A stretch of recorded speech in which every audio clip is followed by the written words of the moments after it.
Hey, beautiful souls. Hope you're having a great week.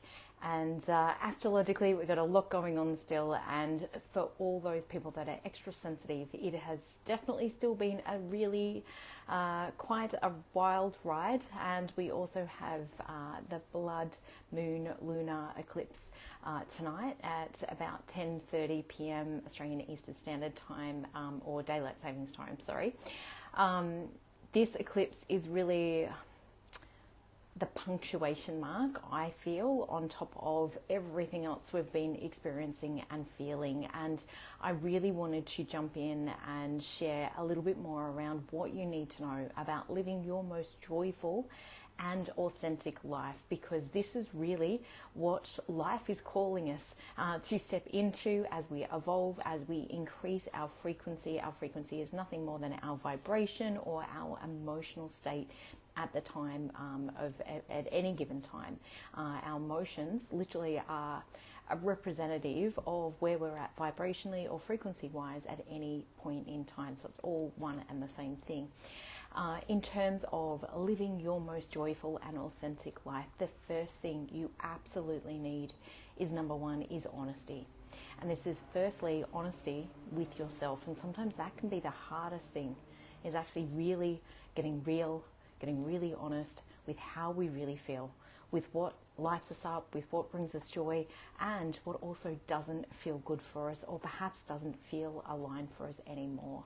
And often this can be one of the most difficult experiences as a human being, when we recognize, particularly relationships perhaps, that are no longer serving us or are draining us or are not in alignment with where and who we wish to become. Having support, having people that are like-minded on the journey is so incredibly important. And Brendan Burchard often talks about in the personal development world, having that external and internal necessity. And one of the biggest factors is why people don't succeed towards their dreams is not having that external support, where we feel that we've got to keep shrinking ourselves or keep ourselves small. And it really does limit us at times and can be very painful when we're living inside that, not wanting to trigger others, not wanting to upset others, or feeling that others are going to be jealous or upset if we are shining or if we're showing up in our fullest potential and really going for it. It can trigger a lot of fear for others. So number one is honesty with ourselves, how we feel, what's important to us. Number two is to really step into that self-love as a foundation. We have to build self-love as a foundation, because otherwise it will stop us from actually speaking our truth, from being really vulnerable, from being really honest, from having the courage to take steps. Hey Ash, great to have you on. Having the courage to be able to take the steps that we actually really need to, without that pillar of self-love as the first foundation. And I watched something really beautiful the other day, and it was just imagining that you're a soul coming down into this lifetime, and the best description of self-love, this is what this guy was explaining, and he said you come into this lifetime and you've got this beautiful human to take care of. And I just really love that as an explanation, or as a way of thinking about ourselves. Often when we're over-identifying with I as the personality, we can, have all of this inner critic stuff come up and everything else. But when we think about it from that soul perspective of, I've got this beautiful human that I need to take care of. I need to take care of them physically, mentally, emotionally. All of those different things is really beautiful as well. So definitely in terms of being able to build self-love as the foundation is absolutely key. Remember that self-love is not only a feeling state towards ourselves. I often liken it to when I feel proud of myself or proud of how I'm showing up or who I'm being at that particular time.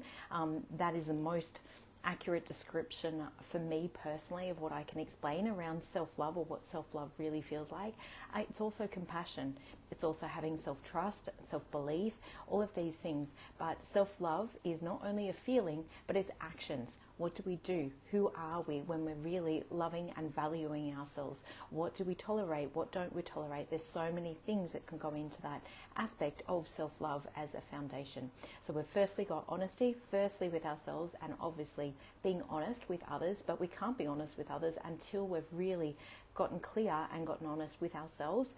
Secondly, is that foundation, is that pillar of self-love as our safety net, when we have ourselves to catch ourselves, when perhaps we share something and somebody rejects us, or it feels like they're rejecting us, or there's other things going on there where we've perhaps always gone for the external validation. We don't know how to internally validate ourselves or how to be there with ourselves in the hard times. We have to build that safety net of self-love.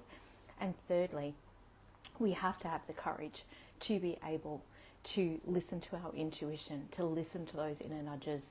And the way to know the difference between the inner nudges and your intuition, your inner nudges as intuition, and the fear mind or the ego survival mind, is your fear mind, your ego survival mind will always yell and scream at you. It will be a panicked, urgent, screamy, high-pitched voice internally, often as it's experienced.